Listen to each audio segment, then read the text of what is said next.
제게는 아들이 둘 있었습니다. 혈연으로 이어진 아들은 하나지만 마음으로 낳은 아들은 둘이었습니다. 우리 아들 성우, 그리고 성우의 20년지기 친구 민재.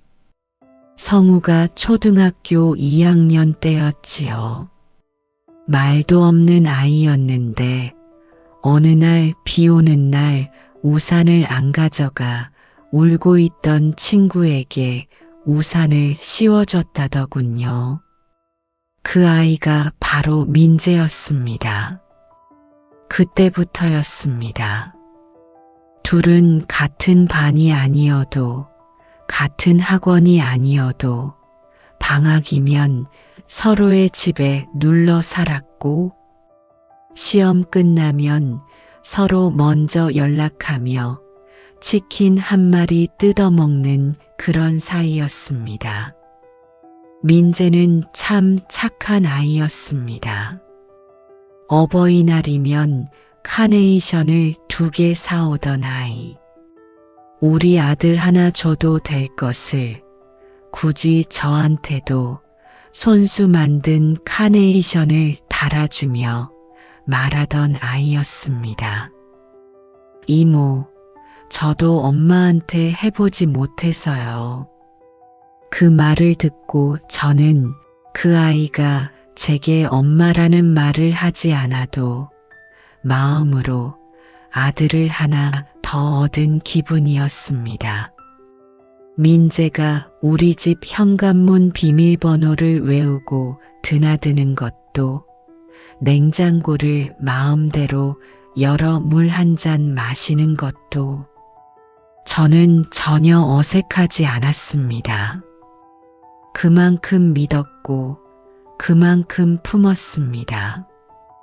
그렇게 세월은 흘러 아이들은 군대를 다녀오고 29이 될 즈음 각자 회사를 다니고 성우는 혜진이라는 아가씨와 결혼을 했습니다. 단정하고 예의 바른 아이였고 저는 그 아이가 우리 집 며느리가 된 것이 정말 선물이라 생각했습니다. 그때까지만 해도 저는 몰랐습니다. 세 사람의 관계가 그렇게 엉켜버릴 줄은요. 이 이야기는 제 아들 같았던 아이와 제 며느리의 비밀에 관한 이야기입니다. 처음 이상함을 느낀 건 결혼 2년차 봄이었습니다. 민재가 너무 작게 왔습니다. 성우가 야근하는 날이면 희한하게도 꼭 그 밤에 찾아오곤 했습니다. 그것도 성우 없는 시간에만. 처음엔 당연히 좋은 일이라 생각했습니다. 바쁜 성우 대신 집안일 좀 도와주겠구나. 손주 돌보는 것도 함께 해주겠지. 그런데 그 방문이 너무 편안했고 너무 당연했습니다. 민재는 마치 자기 집에 오는 사람처럼 신발을 벗어두고 현관에서 바로 냉장고를 열어 맥주를 꺼냈습니다. 그리고 이상하게도 혜진도 그걸 아무렇지 않아 했습니다. 둘은 종종 낮은 목소리로 대화를 나누었습니다. 제가 근처에 다가가면 말을 끊었고 식탁에 앉으면 둘만 아는 이야기처럼 웃곤 했습니다. 저는 스스로를 다그쳤습니다. 그래, 나이가 있으니 예민해졌겠지. 며느리랑 민재가 친한 건 좋은 일 아닌가. 괜히 의심해서는 안 된다. 그렇게 넘기고 또 넘겼습니다. 하지만 이상한 일은 시간이 갈수록 더 많아졌습니다. 어느 날 늦게 반찬을 챙겨 들고 갔을 때였습니다. 분명 집안에 인기척이 들렸습니다. TV 소리, 술잔 부딪히는 소리, 그리고 낮게 흐르는 웃음소리. 문을 두드렸습니다. 혜진아, 나야. 열어볼래? 잠시 정적. 그리고 서둘러 무언가 숨기는 소리. 유리잔 부딪히는 작은 딸각. 급하게 냉장고 닫는 소리. 발소리가 마루를 급히 스쳐가는 소리. 문이 열렸을 때 혜진은 당황한 얼굴이 아니었습니다. 오히려 너무 차분했습니다. 그게 더 이상했습니다. 그리고 거실 한쪽에는 남자의 운동화가 한 켤레 놓여 있었습니다. 성우 신발은 아니었습니다. 나는 이미 그 모양을 알고 있었습니다. 민재의 신발이었습니다. 그날 이후 며느리의 눈빛이 달라졌습니다. 내가 방문을 예고 없이 할까 불안한 듯 자주 시계를 보았고, 내가 머무르면 괜히 청소기를 꺼내며 자리를 정리했습니다. 마치 누군가의 흔적을 지우기 위해서처럼. 하루는 제가 뜬 눈으로 밤을 보내다 문득 한 가지 생각이 들었습니다. 확인해야 한다. 내가 정말 미쳐가는 건지, 아니면 진실이 있는데 내가 못 본 척 하는 건지. 다음 주 저는 아무 말 없이 성우에게 점심을 핑계로 밖으로 불러냈습니다. 그리고 조심스레 물었습니다. 성우야, 혜진이랑 민재 사이 혹시 너 이상하다고 느낀 적 없니? 아들은 젓가락을 놓았습니다. 그리고 아주 오랜 침묵이 흘렀습니다. 나는 그때 느꼈습니다. 이 대답이 내 인생을 갈라놓을 것이라는 걸.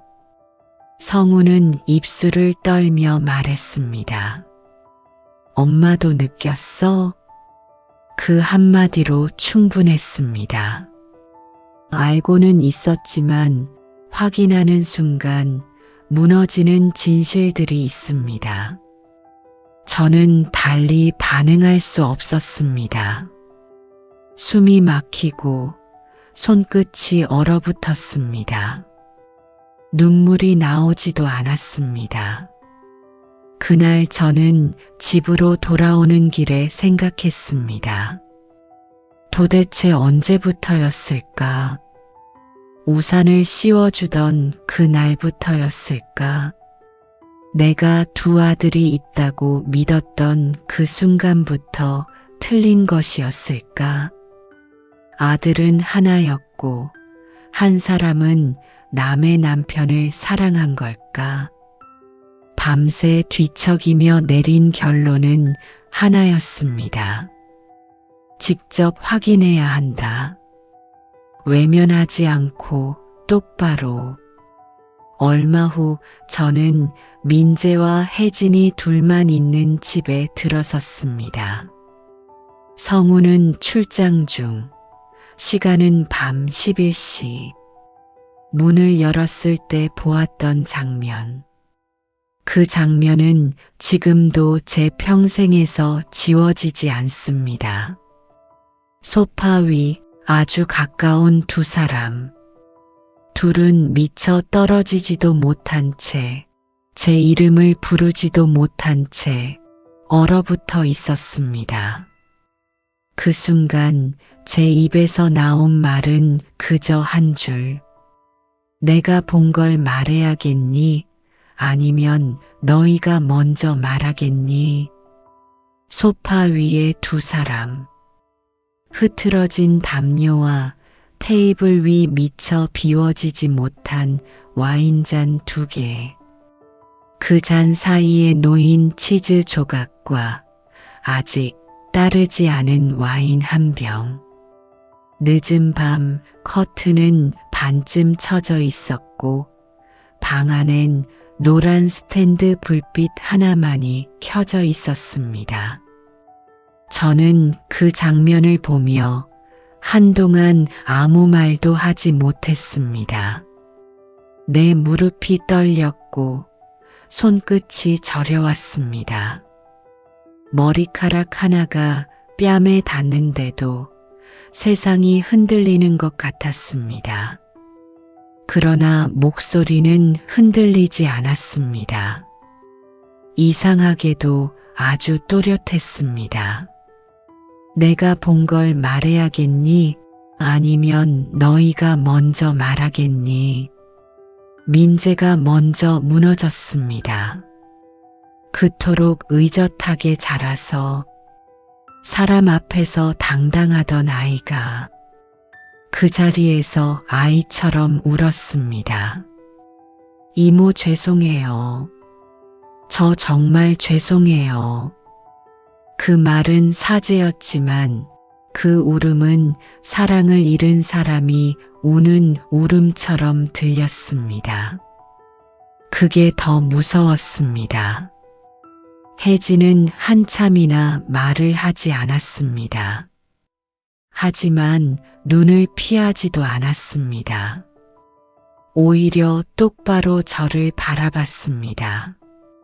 그리고 천천히, 아주 천천히 입을 열었습니다. 어머니 죄송해요. 저희 멈춰야 한다는 거 알아요. 근데 마음이 말처럼 안 돼요. 그 말 한 줄이 내 가슴에도, 내 세월에도, 내 인생에도 칼처럼 꽂혔습니다. 마음이 말처럼 안 된다. 그 한마디가 내 세월을 부정하는 소리 같았습니다. 나는 평생 마음을 접어 살았는데 입을 다물고 참고 묻어두고 견뎌내며 살아왔는데 누구에게도 말 못하고 터져나오는 울음을 베개 속에 삼키며 살아왔는데 그들은 말했습니다. 마음이 안 돼서 멈출 수 없다고. 그 순간 나는 아주 조용히 주방으로 가서 반찬통을 하나씩 꺼내 싱크대에 내려놓았습니다. 고기장조림, 멸치볶음, 무생채, 새끼손가락만 한 도라지 무침, 손주들 주려고 아침부터 준비하던 것, 3시간 서서 만들던 것, 그 반찬들이 싱크대에 하나씩 내려앉을 때마다 내 심장도 함께 내려앉는 것처럼 느껴졌습니다. 그리고 저는 말했습니다. 이건 오늘 마지막으로 가져온 반찬이란 뜻입니다. 테이블 위 와인잔보다 그 말이 더 크게 울렸습니다. 그날 밤 이후 저는 며느리 집에 다시 찾아가지 않았습니다. 전화를 하지도 않았습니다. 성우에게 말하지도 않았습니다. 말한다고 뭐가 달라질까요? 상처는 이미 나에게 왔고 그 아이는 이미 마음이 그곳에 있는데 하지만 운명은 참 잔인한 방식으로 계속 이야기를 씁니다. 한 달 뒤 성우가 야근 중 교통사고로 병원에 실려갔습니다. 팔과 다리가 크게 다쳤고 한동안 휠체어를 써야 한다는 진단이 내려졌습니다. 그날 밤 병원 복도에서 2 사람이 마주했습니다. 어깨를 들썩이며 우는 민재, 입술만 깨물고 아무 말 하지 못하는 혜진. 나는 그 장면을 보며 느꼈습니다. 저 세 사람의 인연을 끊는 건 내가 아니라 세월일 수도 있겠다. 아들은 그날 처음으로 말했습니다. 엄마, 나 알고 있었어. 둘이 좋아하는 거. 심장이 잠시 멎는 것 같았지만 아들은 계속 말했습니다. 근데 혜진이가 민재를 좋아한다 해서 내가 혜진이 사랑 안 하는 건 아니잖아. 그 말은 내가 평생 이해하지 못했던 세대의 사랑이었습니다. 붙잡는 것, 놓지 않는 것, 버티는 것, 그게 아들의 선택이었습니다. 혜진이 떠나면 난 정말 아무도 없는 것 같아서 민재도 혜진도 다 잃기 싫었어. 그 말을 듣는 순간 나는 또 한 번 깨달았습니다. 내가 두 아들이 있다고 믿었던 세월도, 며느리를 딸처럼 품었던 시간도, 그 모든 것이 내가 붙잡고 싶었던 마음이었을 뿐이었습니다. 사람의 인연은 붙잡는다고 머무는 것이 아니었습니다. 머물 아이는 말하지 않아도 남고, 떠날 사람은 말린다고 머무르지 않았습니다. 사건은 그 뒤로 더 깊어졌습니다. 성우는 퇴원했고 민재는 죄책감에 성우 곁을 떠나려 했지만 성우가 붙잡았습니다. 가지마. 너는 내 20년 친구야. 그걸 어떻게 하루아침에 지우냐. 그리고 그 말에 민재도 울며 매달렸습니다. 성우야, 나도 너 버리고 싶지 않아. 근데 혜진이는 어떻게? 그 둘의 대화가 이어지는 동안 혜진은 복도에 혼자 서서 손을 떨며 명찰만 만지고 있었습니다. 나는 그 모습을 보았습니다. 그리고 깨달았습니다. 지금 이 이야기는 불륜도 배신도 분노도 아닌 세 사람이 서로를 놓지 못하는 이야기라는 걸, 사랑과 우정과 죄와 욕망이 한 줄에 엉켜버린 이야기라는 걸, 그 누구도 선하지 않고 그 누구도 악하지 않은 단지 사람이어서 흔들린 이야기라는 걸, 그 일이 있고 얼마 지나지 않아 저는 이상한 기운을 느끼기 시작했습니다. 처음엔 사소했습니다. 민재가 예전처럼 우리 집에 들르는 횟수가 잦아졌고 며느리 혜진이 그를 대하는 태도가 묘하게 편안했습니다. 서로 장난을 치며 웃을 때면 어쩐지 온도가 비슷했습니다. 아들과 오랜 친구라면 그럴 수도 있다. 누구든 그렇게 생각하겠지요. 하지만 어쩐지 제 눈에는 친구와 며느리 그 이상의 공기가 감돌았습니다. 저는 애써 아무 일 아니라고 넘겼습니다. 하지만 사람의 직감이란 게 얼마나 무서운지 나이 먹어가며 더 선명하게 깨어나는 법이지요. 어느 날이었습니다. 퇴근한 성우가 피곤하다며 먼저 방에 들어가 누웠는데 민재와 혜진은 주방에서 늦도록 이야기를 나누고 있었습니다. 웃음소리, 잔 부딪히는 소리, 그리고 낮게 섞인 속삭임. 그날 밤 저는 잠을 이루지 못했습니다. 머리맡에서 그 소리가 오래오래 울렸습니다. 내가 무엇을 듣는 걸까? 내가 의심하는 게 맞는 걸까?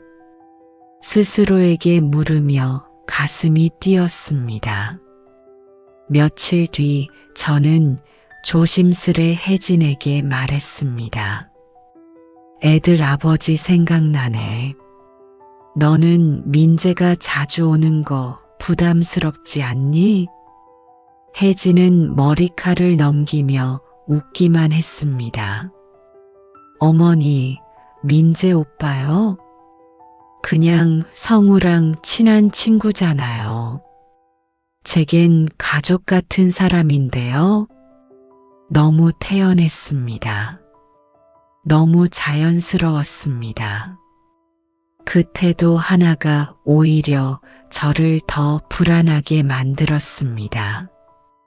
그 즈음 민재는 독립한다고 하며 새로운 원룸을 얻었고 성우는 야근과 출장으로 집을 비우는 날이 많아졌습니다.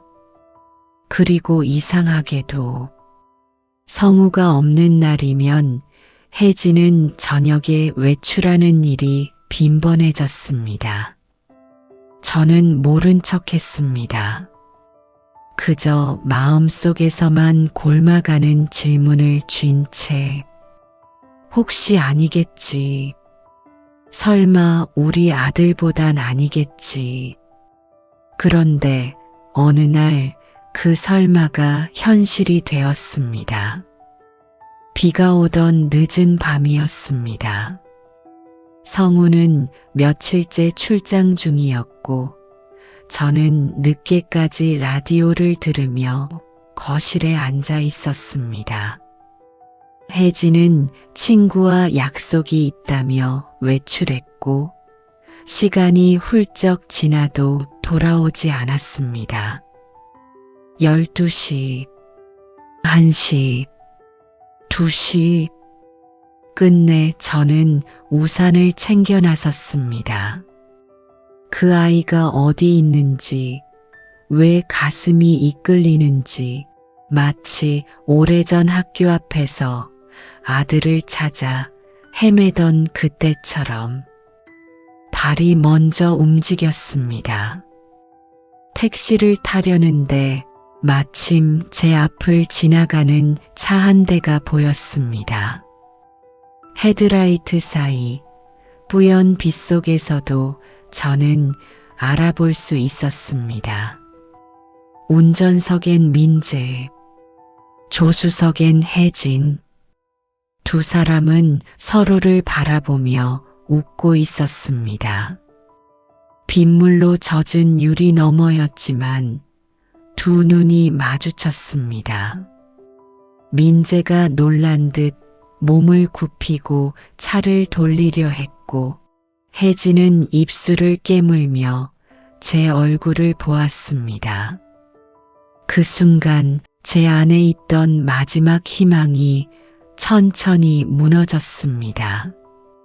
다음 날 저는 혜진을 다그치지 않았습니다. 아무 말도 하지 않은 채 밥상을 차려줬습니다. 미역국을 끓이고 고등어를 구우며 마음속에서는 파도처럼 격정이 몰아쳤지만 한마디도 꺼내지 않았습니다. 그저 기다렸습니다. 그 아이의 입에서 진실이 나오길. 하지만 혜진은 끝까지 침묵했습니다. 민재도 마찬가지였습니다. 성우만 모른 채 웃고 있었습니다. 며칠이 흘러 결국 사달이 났습니다. 성우가 어느 날 술에 취해 들어와 거실에 털썩 주저앉으며 말했습니다. 엄마, 나 요즘 혜진이랑 말이 안 통해. 저는 그 말이 너무 아팠습니다. 말이 안 통하는 이유를 제가 누구보다 잘 알고 있었기 때문입니다. 그날 밤 저는 결심했습니다. 이 가정을 지키기 위해 진실을 꺼내야만 했습니다. 저는 성우에게 말했습니다. 아들, 내가 출장 간 날들 혜진과 민재가 함께 다닌 걸 봤다. 성우의 표정이 일그러졌습니다. 웃음도 분노도 아닌 믿고 싶지 않은 현실 앞에 선 얼굴. 그날 이후 집안은 얼음장이 되었습니다. 성우는 혜진에게 묻고 혜진은 부정하고 민재는 연락이 끊겼습니다. 그러던 어느 날 성우가 불쑥 제 방문을 열고 말했습니다. 엄마, 민재가 혜진이랑 둘이 산대. 세상이 무너지는 소리가 들렸습니다. 아들은 며칠 동안 방에서 나오지 않았습니다. 술에 취한 목소리로 어린아이처럼 울었습니다. 엄마 왜 하필 민재야? 저는 그 방 문 앞에서 조용히 기도했습니다. 그 아이가 다시 일어나길, 심장이 찢어져도 살아남길. 성우는 이혼했습니다. 재산 분할도 위자료도 받지 않았습니다. 그저 이렇게 말했습니다. 사람은 빼앗을 수 있어도 추억은 못 뺐지. 뼈가 저미는 말이었습니다. 며느리는 떠났고 그 뒤를 쫓아 민재도 사라졌습니다. 둘이 함께 살고 있다는 소문만 들릴 뿐 아무도 그들의 현재를 알지 못했습니다. 성우는 회사도 그만두고 방 안에 틀어박혀 있었습니다. 친구를 잃고 사랑을 잃고 스스로의 인생까지 놓아버린 채 저는 하루하루 그 아이의 영혼이 조금씩 꺼져가는 모습을 봤습니다. 어머니인데 어떻게 모를 수 있을까요? 밥을 먹지 않는 날이 늘었고 눈빛은 어느새 텅 비었습니다. 그리고 어느 비 오던 새벽 그날 그 아이는 민재에게 전화를 걸었습니다. 보고 싶다. 그 한마디였다지요. 민재는 오지 않았습니다. 혜진도 받지 않았습니다. 성우는 스스로 목숨을 끊었습니다. 비 내리는 소리만 가득한 새벽, 차가운 욕실 타일 위에서 아들은 마지막으로 제 이름만 남겼습니다. 엄마 미안해. 그 말이 제 평생을 가르고 남은 세월을 무너뜨렸습니다. 장례식장엔 몇몇 친척과 회사 동료들만 왔습니다. 민재도 혜진도 나타나지 않았습니다. 아들의 친구였던 아이, 그토록 믿었던 아들은 끝끝내 오지 않았습니다. 관이 내려갈 때 저는 바닥에 주저앉아 울부짖었습니다. 민재도 내 아들이었다. 그런데 왜 내 아들을 데려갔니? 아무 대답도 돌아오지 않았습니다. 세상은 늘 그랬습니다. 이미 모든 게 끝난 뒤에야 침묵으로 답하곤 했습니다. 그 후로 저는 남은 삶을 조용히 살고 있습니다. 아들의 방엔 그날 이후 손대지 않았습니다. 민재에게도 혜진에게도 연락하지 않았습니다. 아마 둘은 어디선가 잘 살고 있겠지요. 그러겠지요. 그 아이들은 젊고 살아있으니까. 하지만 저는 압니다. 제가 마음으로 낳았던 두 아들 중 하나는 제 손에서 떠났고 남은 하나는 제 심장을 찢어버렸다는 것을 때때로 비가 올 때면 창가에 앉아 그날 밤 본 헤드라이트를 떠올립니다. 민재와 혜진이 서로를 보며 웃던 그 순간, 그때 제가 외면하지 않았다면 달라졌을까요? 아무도 모릅니다. 저조차 알 수 없습니다. 다만 지금도 마음속에 남은 한마디가 조용히 울릴 뿐입니다. 내 아들 같았던 아이가 내 아들을 빼앗아갔습니다. 그리고 저는 그 사실을 끝내 용서하지 못한 채 오늘도 숨을 쉽니다.